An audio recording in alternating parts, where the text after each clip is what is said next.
स्वाधीनता संग्रामी स्मारकी संसदर वार्षिक समारोह और प्रोफेसर अनंत साहूंक स्मृति सभा कटक श्री रामचंद्र भवन ठारे स्वाधीनता संग्रामी स्मारकी संसदर वार्षिक समारोह तथा प्रतिष्ठाता सभापति प्रोफेसर अनंत चरण साहूंक द्वितीय स्मृति सभा आयोजित हो जाइछि।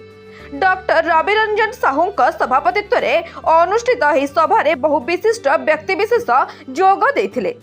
मुख्य अतिथि भावे ओडिशा उच्च न्यायालय मान्यवर विचारपति श्री शशिकांत मिश्र जोगदे शहीद जयराज गुरुंक देश प्रेम और बलिदान संपर्क में आलोकपात करने सह संग्रामी आदर्श नूतन पीढ़ी अनुप्राणित होगाकू आह्वान देथिले।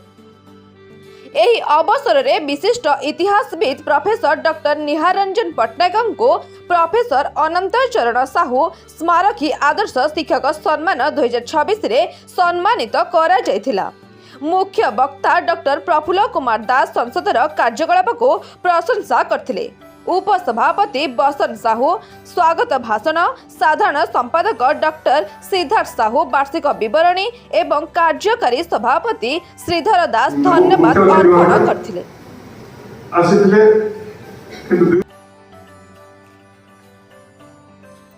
कटकरू Aman Kumar बळंक report RM news 8। स्वाधीनता संग्राम स्मारक संसद आज कार्यक्रम स्वाधीनता संग्राम स्मारक संसद 30तम वार्षिक उत्सव यह अवसर में डॉक्टर अनंत चरण प्रतिष्ठाता सभापति द्वितीय स्वाधीनता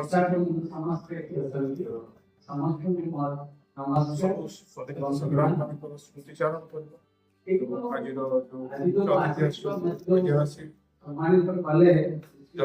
शशिकांत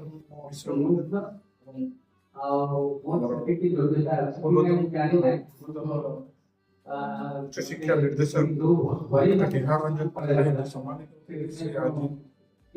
प्रोफेसर डॉक्टर अनंत चरण साहू आदर्श शिक्षक सम्मान 2024 सम्मानित एवं आज फुटबॉल डॉक्टर प्रफुल्ल स्वाधीनता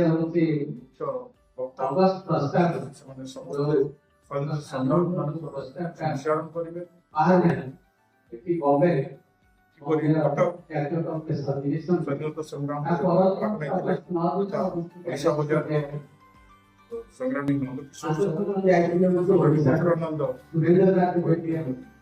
भारत छाड़ आंदोलन संग्राम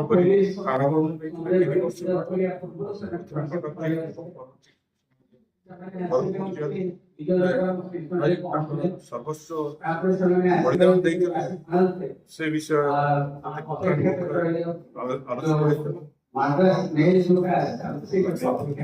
अवसर प्रतियोगिता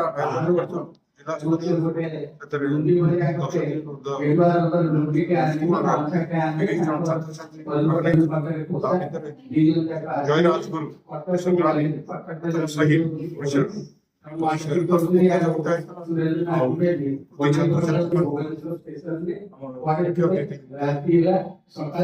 प्रस्तुत बलिदान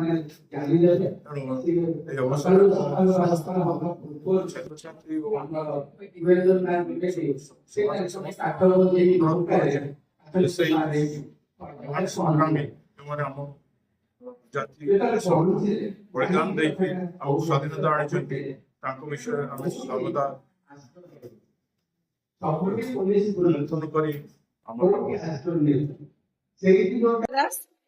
आज मु गर्वित अनुभव करुच्ची स्वाधीनता संग्रामी स्मारकी संसद एक्जिक्यूटिव बॉडी रे मु अच्छी मु परिवार सह जड़ित अच्छी यही परिवार जी की पूर्व पुरुष स्वाधीनता संग्रामी रे प्रतिटा जगार भाग नहीं मु शुणी 2.5 वर्ष काल जेल रे बिताई परिवार रे एभली संसद रे मु रहिबाकु निजकु गर्व अनुभव।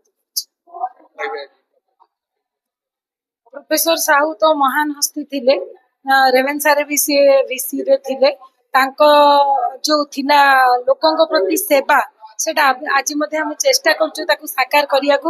ଏଇ ଉପଲକ୍ଷେ ଆମେ ଗୋଟେ ଛୋଟ ବକ୍ତୃତା ପ୍ରତିଯୋଗିତା କରିଥିଲୁ। ଆମ 10ଟିରୁ ଉର୍ଦ୍ଧ୍ୱ ସ୍କୁଲ ଭାଗ ନେଇଥିଲେ। ପିଲାମାନଙ୍କ ଭିତରେ ଯୋଉ ଦେଖିଲୁ ଆମେ ଜୟରାଜ ଗୁରୁ ଟପିକ ଥିଲା। ଏତେ ସୁନ୍ଦର ସ୍ୱାଧୀନତା ସଂଗ୍ରାମୀ ବିଷୟରେ ଆଜିକା ଜେନେରେସନ ରେ ମୋର ଏଇ ଗୋଟେ ମତ ଏଇ ପ୍ରୋଗ୍ରାମ କରିବାର ଅର୍ଥ ଯେ ଲୋକ ସ୍ୱଦେଶୀ ହୁଅନ୍ତୁ ଆଉ ସ୍ୱାଧୀନତାର ବଳିଦାନକୁ ମନେ ପକାନ୍ତୁ।